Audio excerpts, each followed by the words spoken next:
There's a lot of info and terminology to learn when you're researching to buy an EV. To help make this process easier, today I'm loading up on information from OEM audio owner Paul O'Connor. Paul will be answering my questions to help get you up to speed on EVs. I'm Adrian Maidman, and this is the EV Quest podcast.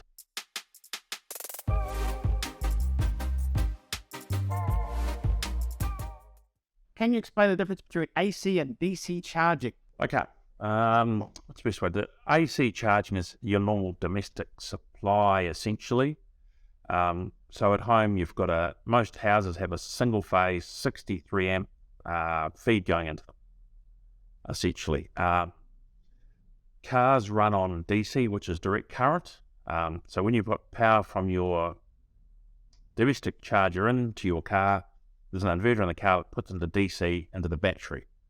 That's why when you go to the big stores like the ChargeNet, ZBP, everybody else who's introducing a charging network, there's probably another one introduced by the time this podcast goes to air. They have the big DC stations, and they will charge faster. You can get speeds between 50 to 350 kilowatts worth of DC electricity into your car at a time, if that sort of makes sense. So at home, you charge on AC, and in a business situation like the big charging stations, they'll charge on DC, and they'll start at 50 kilowatts. So that depends. We'll get into it. It depends on the different rate. What are the different EV charging types? So in the AC form, which is the environment I operate in, there's two. There's type 1, which is the Japanese, so it's called type 1, it's the J1772 platform, and that's a single phase, and that's got the clicker on top of the handle. Essentially, every car that comes in from Japan is a type 1. Now, we get people in my front reception, gets people who do not believe them all the time, and then they put them through to me, and I tell them, so if you've got a car from Japan, there is a 99.94 probability, same as Bradman's batting average, that your car is a type 1 if it's come from Japan. If it's come to type 1. If it's New Zealand new and it's sold in the last, wasn't made here of course, but it was sold in the last 3 or 4 years, 99.94% of chance it is a type 2, with the exception of some Mitsubishi. So type 2. So type 2 looks like a D on its side, as my marketing manager refers to it. Type 2 has some advantages. It's obviously the European standard, which we've adopted here, and it can also charge on 3-phase. So if you're at a public charging station, which is AC, you could potentially charge your car on 3-phase, which is obviously three times as quick as a single-phase charge. This one's like like how long's a piece of string, but how long does it take to charge an EV? I see this coming. So when we first started doing this, back in 2016, I think I started doing this, we had 24 kilowatt hour Nissan Leafs, and they were pretty cool. And they would charge at 8 amps.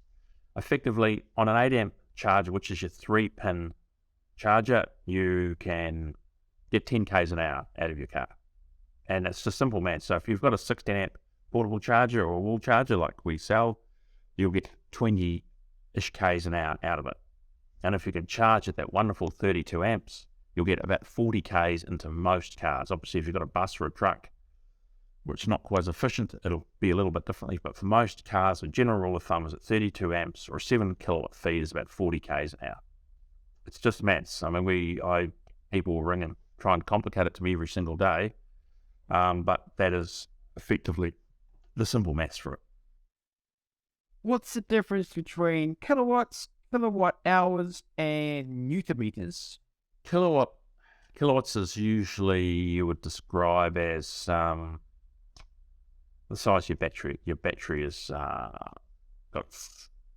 it's a 40 kilowatt hour. Still 40 kilowatt. It's 40 kilowatt hour battery, and your charger might deliver 7.2 kilowatts, which is the hourly term. So simple maths again. If you've got putting 7.2 kilowatts in the 40 kilowatt hour battery, you would divide it by that number, which is just under 6, I think. Yeah, 7.2 to 40. So that's simply, so if you've got 230 volt times 16 amps is about 3.6 kilowatts. So 3.6 kilowatts an hour is going into your 30 kilowatt hour car. It's about 8 hours to charge it fully.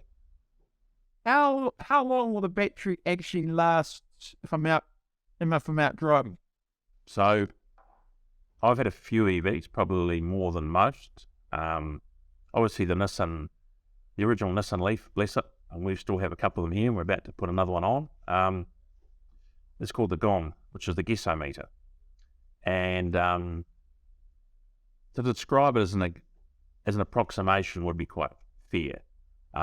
If you drove it around town solely, you would, if it's at 120 k's on it, you'd probably get close to 120 k's. As soon as you touch a motorway speed, it would change. Now, every brand pops out a different thing. So when you buy the latest, I think some of our brands from Asia sort of originally came out with the NEDC distance, which basically stood for, I think it was New Energy Distance Calculator, but everybody in the industry knew it as never equals the distance claimed.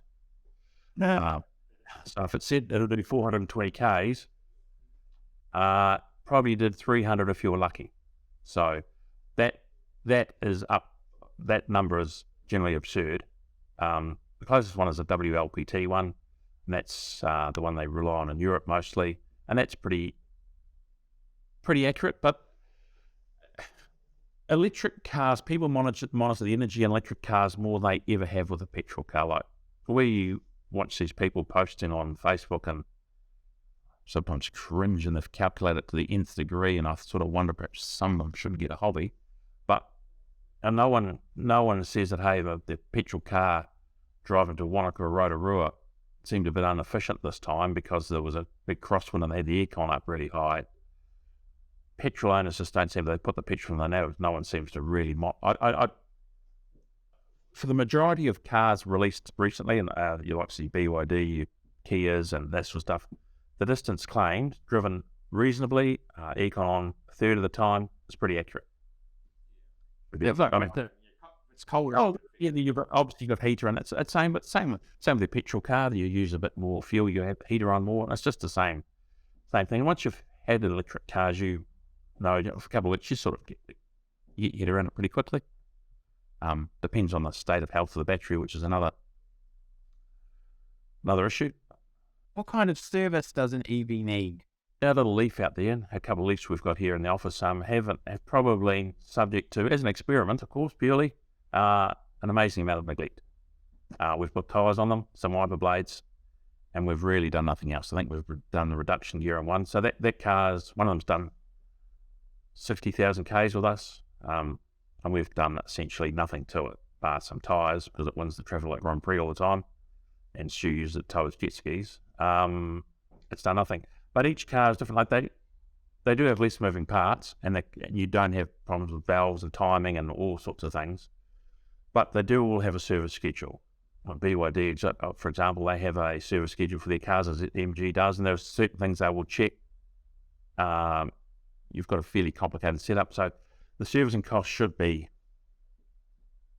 a fraction of what a petrol car is over the length of the time, but they still have moving parts that need to be maintained and checked for yours and everyone's safety involved. So each manufacturer has their own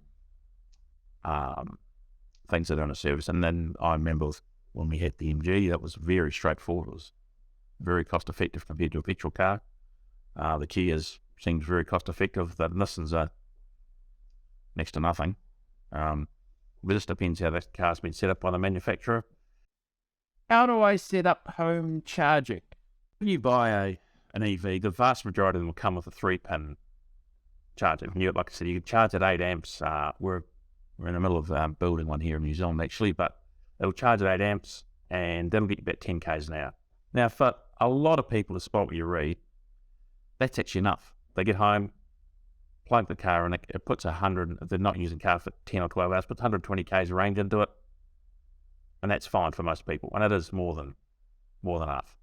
You can then go from what I believe is the most cost-effective thing to do is to get a caravan socket installed in your garage, and you get a caravan socket, one we sell. It's a very cost-effective thing. You mount it on the wall if you wish, and that'll charge at 16 amps. And that'll get most people 200 odd k's in a night, and that's plenty of range really. And then if you want to get into it, and us and a few other people do it, of course, you can get a 32 amp wall charger, and that'll give you, as I discussed, 40 k's of range. Now, I genuinely think though, with you're going to put a 32 amp wall charge into your 63 amp house, one of the most important things to have on it is what's called dynamic load balancing, whereas the sensor, CT goes on the mains, and if you've got sparkle on, heat pump, range hood ovens on, and computers and everything, you can quickly go over that 33 amps of power you have left. So what the dynamic load does is, you've got 31 and reduces the power available to the charger, all seamlessly in the background. And then when the draw on the home circuit goes down, it allows it to creep back up and does it all seamlessly. So, and there's issues, of course, as more and more people will install a 32 amp because people seem to want to have their car charged all the time, that there can potentially be a drain on the local, and when I refer to local, I mean the neighbourhood circuit, where people are, if people are charged at 9 o'clock at night because they get 3 hours of free power, I can see that being an issue. I can see the 3 hours of free power disappearing fairly next wee while. But that's something for electricity companies to work on, and perhaps it's time for some of those electricity CEOs to spend some money on infrastructure.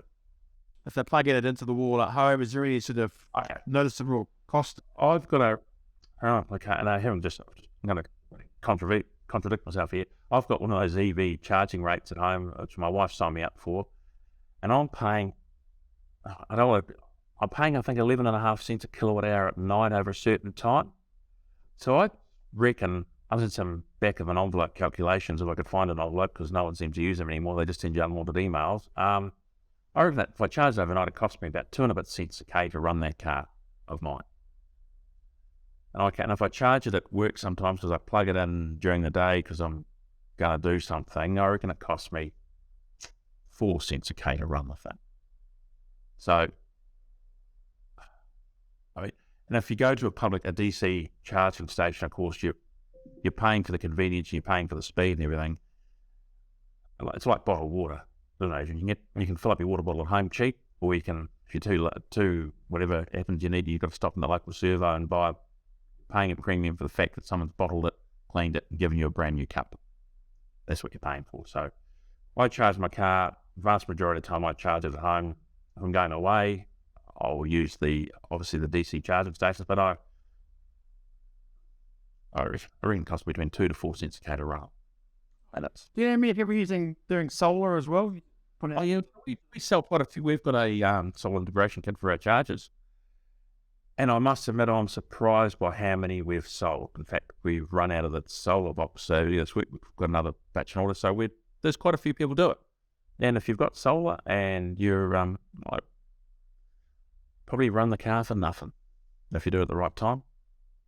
There's a question I often see pop up is like, can I charge my car in the rain? Yep. So if you've got a wall charger, you can, like that. Once you've got the connection, your type 2 to type 1, your type 2 or your type 1 cable in your car, use that seals, that's pretty good. We always recommend with us or any other product, in an 8 amp portable charger, the weakest point is the control box in the center. Now, we always, if you're going to leave it outside, they are tested to a waterproof level, but they're not tested for 9 months left outside negligently by some Kiwi that drags the thing across the ground and it gets hot and cold. That's anything portable that using charge, I would always buy an enclosure. Now we sell an enclosure for our entry-level chargers, and they protect them pretty well. We've also recently remodeled our entry-level charger. We've basically used a roofing silicone of all things to further seal it. You've got to take care of your gear. And because the electricity industry has done such a wonderful job, most people haven't experienced electricity firsthand. And I think people become very blasé about the safety of these things. You want to make sure you're protected and your equipment's protected. So like a $30 enclosure to protect your gear, or if you have to charge outside, let's be fair, the first night you'll bring the charger inside, and after 2 weeks, you're going to leave the thing outside in the rain because Kiwis are negligent. So if you're going to do that, protect your gear. That's all I can say. Is protect your gear. And just sort of following on from that, any general safety tips for charge? Oh, look, so if you've got a charger port, you have to leave that. You've got a carport, and that's cool. No, I've really good on you for getting an EV. But just try and protect it. Like, don't leave the thing outside in the rain and the heat and the rain and the heat, because after a while, New Zealand, we've got a pretty bad UV thing. They're not made out of roofing iron. These things are not designed to be left outside. Just look after your gear.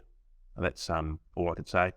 If you're charging at home too, I suppose we get into your any charging safety and stuff like that. You might think your house is new, but it's probably 20 years old. And you plug into a 3-pin plug the entire time, and you've used it for a year, and all of a sudden the charger doesn't work.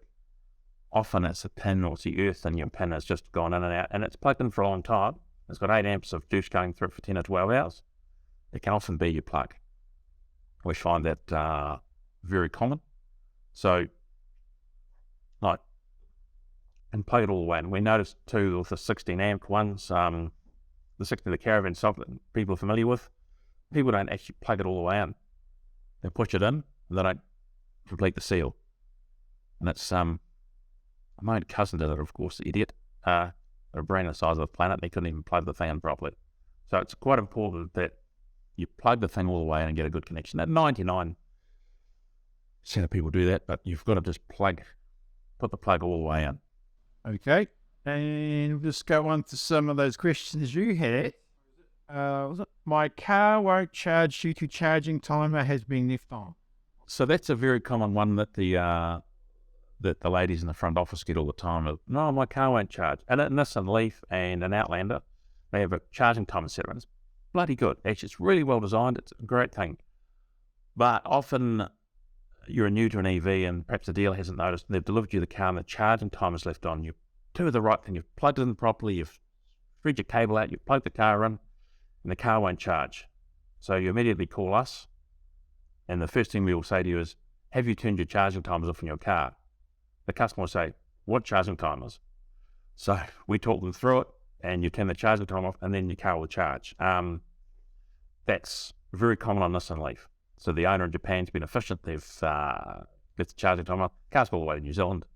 It's gone to its new happy owner, but the charging timer's been left on. Not such a big thing with those specialist EV dealers, your likes of all those guys who sell a lot of EVs. It doesn't happen so much anymore, in all fairness, but it does happen more than twice a week here. The handle is stuck in my car. Now, that happens occasionally. We get calls about that too.